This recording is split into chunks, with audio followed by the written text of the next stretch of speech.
Saiyajins não são feitos para sentir, são feitos para lutar, conquistar, destruir civilizações antes do café da manhã, e não perder sono com isso. Bardock era o Saiyajin perfeito, guerreiro brutal, líder de equipe implacável, fiel ao Freeza sem questionar, aquilo que é precioso para qualquer exército. Mas então, alguém resolveu dar a ele o pior presente que um soldado pode receber, visões do futuro. E o futuro que ele viu era simples, o fim de tudo, da sua raça, do seu planeta, da sua família, das mãos justamente daquele que ele serviu a vida inteira. Qualquer Saiyajin sensato teria ignorado, seguindo em frente. Afinal, o que um guerreiro de baixo escalão pode fazer contra o ser mais poderoso do universo? Bardock foi sozinho, não por esperança, não porque achava que ia ganhar, mas porque no último segundo de consciência que teve como pai, decidiu que pelo menos ia tentar. Bardock, o homem que perdeu tudo, enfrentou o impossível e mesmo assim, fez questão de olhar nos olhos do monstro antes de cair. Bardock vem de uma das raças mais perigosas do universo e isso por si só já é absurdo. A raça Saiyajin envelhece muito mais devagar. Eles permanecem no auge por muitos anos e ainda têm uma expectativa de vida maior que a dos humanos. Os sentidos também são muito mais aguçados. Conseguem identificar alvos minúsculos a longas distâncias, rastrear pelo cheiro e enxergar muito além do alcance humano. E mesmo quando não conseguem ver, a luta continua, porque eles conseguem sentir o ki do adversário e usar isso como guia. Com o rastreador ainda dá para se comunicar quase que instantaneamente, mesmo em distâncias interestelares. Além disso, consegue medir o nível de poder, localização e em alguns casos até a velocidade do alvo. E no caso do Bardock, esses sentidos chegaram a alertar que algo muito errado estava prestes a acontecer com o planeta Vegeta. Sim, ele podia ver alguns eventos futuros. Outro ponto importante é o Zenkai. Sempre que sobrevive a ferimentos graves, ele volta ainda mais forte, e isso pode acontecer até no meio da luta. Em termos de resistência, Bardock também não fica para trás. Ele aguenta altos níveis de radiação,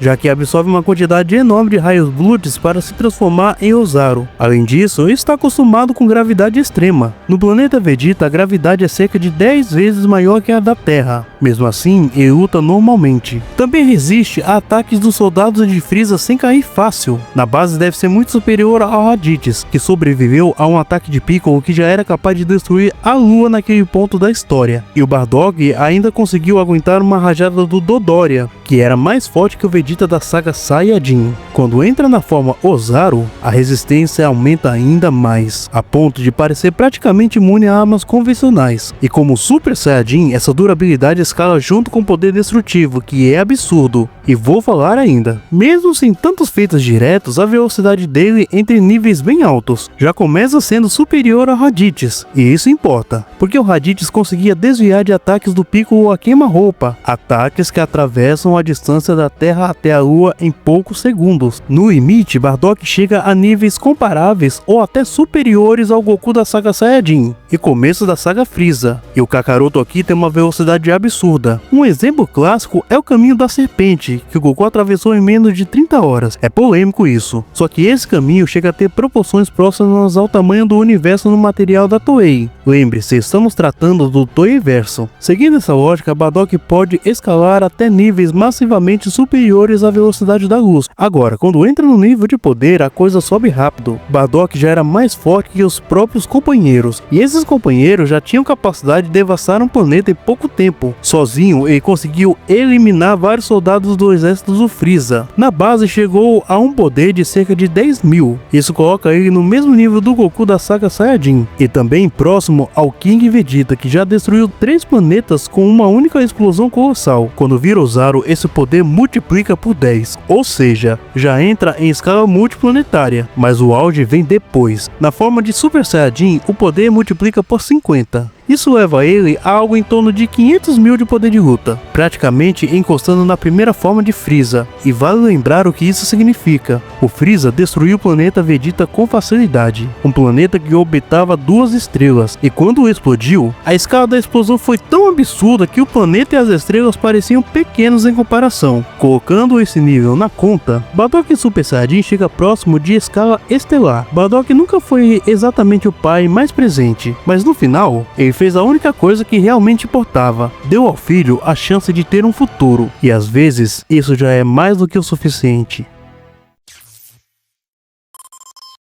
Todo mundo cresceu com um herói favorito, aquele cara que aparece na hora certa, salva o dia, sorri pra câmera e faz você acreditar que o mundo tem conserto.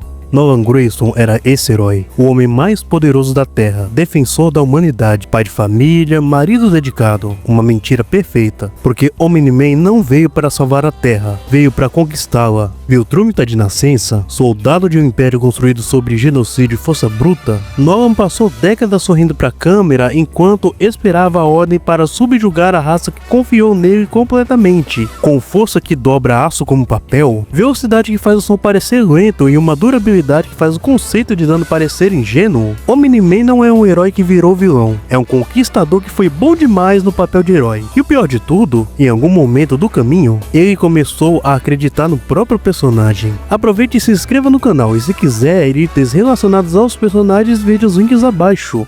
Omni-Man é o tipo de personagem que simplesmente não cai fácil. Para começar, Viltrumitas são extremamente resistentes à radiação. Também conseguem sobreviver tanto a temperaturas próximas do Sol quanto ao zero absoluto. Um exemplo disso é o Thrag e o próprio Invencível lutando dentro do Sol por um tempo. E o Nolan provavelmente segue essa mesma linha. Consegue lutar por até 10 horas seguidas sem parar. Já sobreviveu 10 meses sem os próprios poderes, sendo escravizado por uma raça alienígena. No começo, os golpes de Invencível praticamente não faziam nada. Mesmo tentando espancar o Nolan, não era o suficiente. E quando o Mark ficou mais forte, ainda assim, ele resistiu. Enquanto outros Viltrumitas chegavam a se quebrar nele, Nolan continuava lutando. Também aguenta vários golpes do Imortal, ataques que criam crateras enormes e ondas de choque. Já enfrentou vários Viltrumitas ao mesmo tempo, sozinho, mesmo sendo pego de surpresa. Também resiste a ataques simultâneos do Marciano e da Mulher Guerreiro, que usa magia. Aguenta até uma surra do Alien the Alien. Alien é forte o suficiente para matar outros Viltrumitas, mas o maior teste vem com o próprio Thrag. Nolan aguentou golpes diretos do Viltrumita mais forte de todos. Foi atravessado, teve o corpo praticamente destruído e mesmo assim ainda continuava vivo por um tempo. Além disso, já viveu milhares de anos. E Viltrumitas ainda conseguem ficar até 2 semanas sem comida ou oxigênio. Ou seja, derrubar o Nolan não é só difícil, é um processo. E alcançar ele é outro problema. Até o próprio Mark fica impressionado com a velocidade do Nolan. No espaço, então, a escala muda completamente.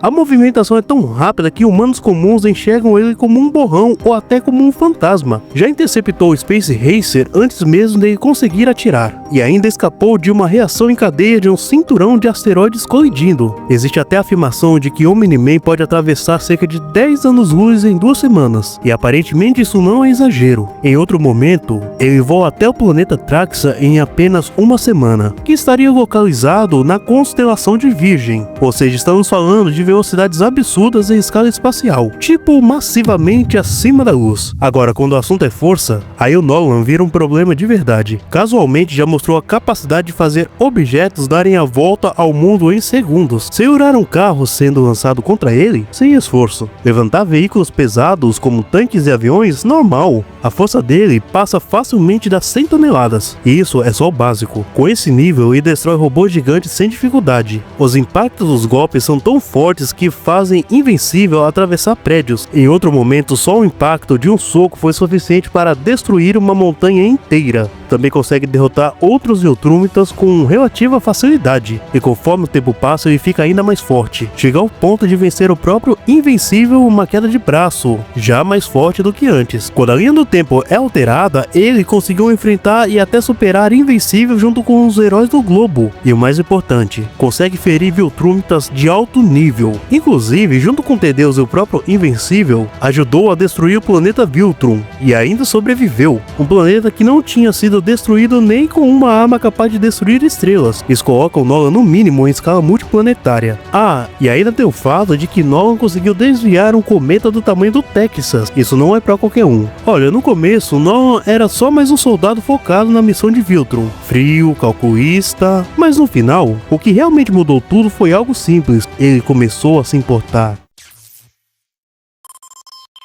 A batalha mortal entre ambos seria uma coisa incrível, só que Bardock vence e aqui está o porquê. Antes de tudo, tenha muita calma. Os dois são impressionantes e Omni-Man tem muito mais vantagem em força física do que Bardock. Bardock é até muito forte, só que ele e ninguém da escala dele chegou a fazer os feitos de força física que o Nolan fez. Porém, isso não seria o suficiente para vencer o Bardock. Para começar, a grande polêmica, a velocidade. Como vimos aqui, o Nolan pode estar na categoria de massivamente acima da luz. Porém, Bardock, pelo menos em reação, pode estar na mesma categoria de velocidade ou até maior, já que no máximo ele seria superior ao Goku da saga Saiyajin. E como foi dito, esse Goku atravessou o caminho da serpente. Há muita polêmica sobre esse caminho da serpente, mas como estamos falando do Toeiverso, podemos sem problema nenhum pegar como base o caminho da serpente, que tem quase a extensão do universo. E o Goku Toei é consistente em velocidade nesse nível. E o ponto que mais chama a atenção é o poder destrutivo do Bardock. Como vimos, ele estaria em níveis do Freeza na sua primeira forma, que destruiu o planeta Vegeta e suas estrelas que orbitavam aquele planeta. O máximo que vimos Nolan fazer foi destruir o planeta Viltrum, só que além de ele não destruir sozinho, precisou de um certo contexto para isso acontecer. Mas ainda assim, é incrível, só que não é o suficiente para vencer Bardock. A melhor opção para ele seria estender a luta. Afinal, os Saiyajins não conseguem lutar muito tempo como os Viltrumitras, mas analisando todas as possibilidades, quem mais tem vantagens para vencer o combate é Bardock. Eu quero a sua opinião aqui nos comentários, pois quem vence hoje é Bardock.